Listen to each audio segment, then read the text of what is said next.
தனக்கொட்டி முதலியார் என்றவர் அவர் முதலியார் கிடையாது. அவர் வன்னிய சமூகத்தை சேர்ந்தவர் அவர். ஆனால் அவருக்கு பட்டம் முதலியார் பட்டமாக இருக்குது. சுமார் ஒரு 200 வருஷத்துக்கு முன்னாடி இளவரசனார் கோட்டையிலிருந்து மராட்டியர்கள் அவங்க ஒரு பெரிய படை என்ன செய்கிறாங்கனாக்கா, அண்ணாமலையார் கோவில் ஆயுத கிடங்காக இருந்த காலகட்டம் அது. அந்த கோவிலில் 750 முஸ்லீம் படை வீரர்கள் அங்கே இருந்தாங்க. அவங்கள உள்ளே புகுந்து மராட்டியர்கள் அவங்கள வெட்டி நாசமாக்கி தும்சமாக்கி அந்த ரத்தத்தை தோஞ்ச அந்த ரத்தத்தெல்லாம் வாரி கோவில் சுற்றி சுவர் மேலே இறைச்சிட்டு விட்டுட்டு போயிட்டாங்க. அந்த கோவில் பராமரிக்கிறதுனால திரும்பி பல்வேறு காலகட்டர் பயந்து கோவில் ஒரு 40-45 ஆண்டுக்கு மேலே கோவில் திறக்காமல் அப்படியே இருந்தது. அந்த கோவிலை சரியாக பராமரிக்கிறதுக்கு ரொம்ப காலம் ஆகி முதல் குடமுழுக்கு செய்கிறதுக்காக தனக்கோட்டி முதலியார் தான் முதல் ஒரு சிறப்பான ஒரு பணியை துவங்கி வேட்டவாளம் ஜமீன் நகரத்தார்களுடைய உதவியெல்லாம் வாங்கி தனக்கோட்டி முதலியார் தான் முதல் குடமுழுக்கு செய்கிறதுக்கான அத்தனை வேலையை செஞ்சுருக்காரு. 750 முஸ்லீமில் கொண்டு அந்த ரத்தத்தை வாரி எரிச்சதுனால அந்த கோவில் இயங்கிறது முடக்கப்பட்டது. அதை திரும்பி மீட்டு உருவாக்கம் செய்கிறதுக்கான பெரிய பெருமை வரலாற்றில் இடம் பிடிச்சவர் தனக்கோட்டி முதலியார் தான். அப்படிப்பட்ட ஒரு பெரிய சம்பவம் எந்த கோயிலும் இப்படி நடந்திருக்காது. திருவண்ணாமலை கோயிலில் வரலாறு தான் இப்படி ஒரு சம்பவம். 750 பேர் அடித்து கொண்டு ரத்தத்தை வாரி கோவிலெல்லாம் போட்டிருக்காங்க. அந்த மாதிரி மிக பல்வேறு கொடுமைகள் இந்த கோவில் நிறைய சந்திச்சிருக்குது அப்படின்றது தான் நம்ம வரலாறு தொடர்ந்து பார்க்க போகிறோம். அவருக்கு என்ன வேலைன்னா, ஆற்காடு நவாப்புக்கு ஆலோசகராக இருந்திருக்காரு. மந்திரி சபைக்கு ஆலோசனை சொல்கிறது. ஆற்காடு நவாப்புக்கு ஒரு நெருங்கி நண்பராக இருந்திருக்கார். அதனால் இவருக்கு படைபலம், பணபலம், அரசியல் பலம், செல்வாக்கு பலம்லாம் நிறைஞ்சிருந்ததுனால அதையெல்லாம் திரட்டி அண்ணாமலையார் கோயிலுக்காக சேவை செஞ்சுருக்கார். திருவண்ணாமலை ஆயிரக்கணக்கான பல வரலாறுகள் புதைந்து கிடைக்கிறது. அதை உங்களிடம் எடுத்து சொல்லணுன்னாக்கா, அதுக்கு உரிய திருவண்ணாமலை டுடே இந்த சேனலை சப்ஸ்கிரைப் பண்ணி எல்லாருக்கும் பகிர்ந்து விவாதிக்க வேணும், தகவல் கொடுத்து பார்க்க சொல்லணும். அதை எந்த அளவுக்கு வெற்றி அடைதோ அப்போ தான் பல்வேறு செய்திகளை நான் உங்களோட பகிர்றதுக்கு எனக்கு ஒரு வாய்ப்பு கிடைக்கும். திருவண்ணாமலை நகரி மீதும் மலை மீதும் கோவில் மீதும் பற்று வைத்து தொடர்ந்து இந்த பகுதியை பாதுகாத்து வரும் அத்தனை நல் உள்ளங்களுக்கும் இந்த திருவண்ணாமலை நகரில் பல்வேறு ஆய்வுகள் நடத்தி அதை நூல் வடிவங்களாக கொண்டு வந்துள்ளேன். இந்த பகுதி தொண்டை மண்டலத்தை சார்ந்த ஒரு பகுதியாகும்.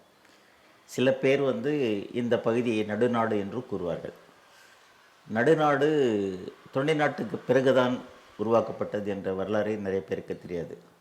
என் பெயர் பொன்னன் என்கின்ற தாமா பிரகாஷ். திருவண்ணாமலை மண்ணில் பிறந்து வளர்ந்து வரலாற்று ஆய்வில் ஆர்வம் உள்ளவன், சமூக விடுதலையில் ஆர்வம் உள்ளவள், போராட்ட களங்களில் முன்னின்று தலைமையேற்று நடத்தி வந்தவன். கோயிலுடைய முதல் ட்ரஸ்டியை அவர் தான். முதல் ட்ரஸ்டியை தனக்கோட்டி முதலியார் தான் அந்த கோயிலுடைய முதல் ட்ரஸ்டி. அவர் உண்ணாமலை அம்மன் கோவிலை கீழே பள்ளத்தில் பள்ளத்தில் இருந்தது. அது தூக்கி சமமாக படுத்துறதுக்கு வேலையெல்லாம் செஞ்சார்.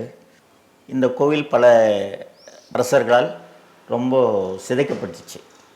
அந்த காலகட்டத்தில் அந்த கோவில் கிட்டத்தட்ட ஒரு 40-50 ஆண்டு காலமாக கோவில் மூடி இருந்தது. தீபார்த்தனை கிடையாது, பூசை நமஸ்காரம் எதுவும் கிடையாது. அது மாதிரி மூடி வச்சுருந்தாங்க. அது மாதிரி சூழலில் தனக்கோட்டி முதலியார் முதல்ல அவர் இந்த கோவிலை சரிப்படுத்தணும் அப்படின்றதுக்காக அவருடைய சொந்த முதலீடு வச்சு கோவில் உருவாக்கினார்.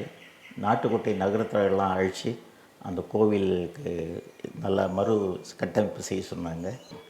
அந்த தனக்கோட்டி முதலியாருக்கு ஒரே ஒரு மகள் இருந்தாங்க. அந்த மகள் இறந்துட்டாங்க. இறந்த உடனே ஒரு செல்வந்தரா என்ன பண்ணுறதுன்ட்டு அந்த பாடியை சிறப்பாக எடுத்துன்னு போய் புதைச்சிட்டாங்க. அது என்ன பண்ணால் அந்த அம்மா போட்டது நகையும் சேர்த்தே புதைச்சிட்டாங்க. அப்புறம் புதைச்சி மறுநாள் அந்த நகையெல்லாம் யாரும் நோண்டி எடுக்கிற மாதிரி அவங்களுக்கு ஒரு கனவு வந்த உடனே ஆள் வச்சு எடுத்தாங்க. கிட்டத்தட்ட ஒரு 2.5 கிலோ 2 கிலோ அளவுக்கு அவங்க நகை போட்டிருந்தாங்க. அதெல்லாம் மீட்டு எடுத்துகிட்டு வந்து ஏழைகள் கொடுத்தாங்க. இன்றைக்கி வரைக்கும் தனகோட்டிபுரம்ன்ற ஊரில் அவர் கொடுத்த நிலங்கள்லாம் அவர் பேராலேயே அழைக்கப்படுது. அதிகமான சாகுபடி வர்றது அண்ணாமலையார் கோயிலுக்கு தனகோட்டிபுரத்துலேருந்து கொண்டு வந்து கொடுக்குற நெல் தான் நிறைய கொண்டு வந்து கொடுக்குறாங்க. ஐயா தனகோட்டி முதலியார் 1920 வாக்கில் தான் இறந்துடுறாரு. இறந்த பிறகு அந்த வீடு ராமவிலாசன் பேரில் இருந்தது. அந்த ராமவிலாசம் வள்ளி நாச்சியார், முத்தையா வள்ளி நாச்சியார்ன்றவங்க தான் அந்த இடத்த அரண்மனை மாதிரி இருந்த இடத்த வாங்கி சீரமைச்சு அவங்க குடியிருந்திருக்காங்க. குடியிருக்கிற பக்கத்துலேயே மர்கண்டல் பேங்க்கினுடைய கிளை பேங்க் இங்கே அதில் துவங்கியிருக்காங்க. நிர்வாகம் நடந்துகிட்ருக்குது. அவருடைய சமாதி அவருடைய இறந்த பிறகு இப்போ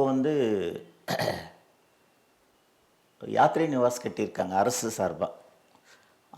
யாத்ரி நிவாஸ்க்கு எதிர்க்கவே அவருடைய சமாதி கேட்பாரட்டு கிடக்குது. பளிங்கு கல்லால் திருவண்ணாமலை நகரில் யாருடைய சமாதி அந்தளவுக்கு கிடையாது. அவர்கள் அந்தளவுக்கு ரொம்ப சிறப்பாக ஒரு அரண்மனை போல் கட்டி வச்சுருக்காங்க, கோபுரம் மாதிரி கட்டி வச்சுருக்காங்க.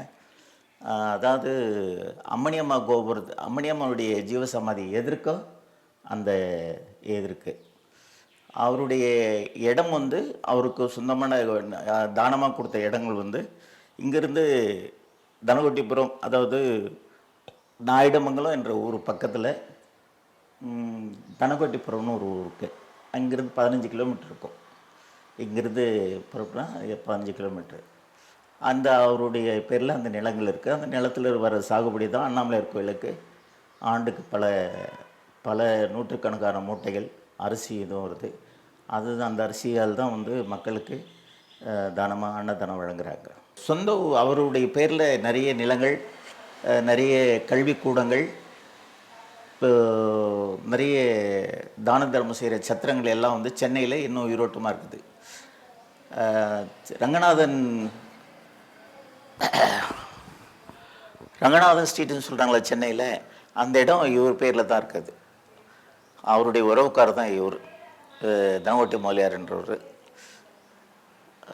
அவருக்கு மேலும் சுற்றி திருவண்ணாமலை பல்வேறு இடங்கள், குளம், கோவில்லாம் வெட்டியிருக்காரு, செய்திருக்காரு, பராமரிச்சிருக்காரு. இந்த கோயில் முதல் குடமுழுக்கு ரொம்ப காலமாக செய்யாமல் இருந்தது குடமுழுக்கு செய்து கோவிலை சிறப்பான முறையில் செய்தவர் இவர் தான். ஆற்காடு நவாப் கிட்ட இருந்ததுனால இவருக்கு அந்த செல்வாக்கு கிடைச்சிருக்குது. அந்த மாதிரி அந்த தனகோட்டி முதலியார் மாதிரி அந்த கோவிலுக்கு சேவை செஞ்சவங்க பல பேர் இருக்காங்க. அத்தனை பேர் வரலாறும் ஒன்று ஒன்றா படிப்படியாக நான் உங்களுக்கு பின்னாடி வர காணொலியில் உங்களுக்கு தெரிவிக்கிறேன். நன்றி, வணக்கம்.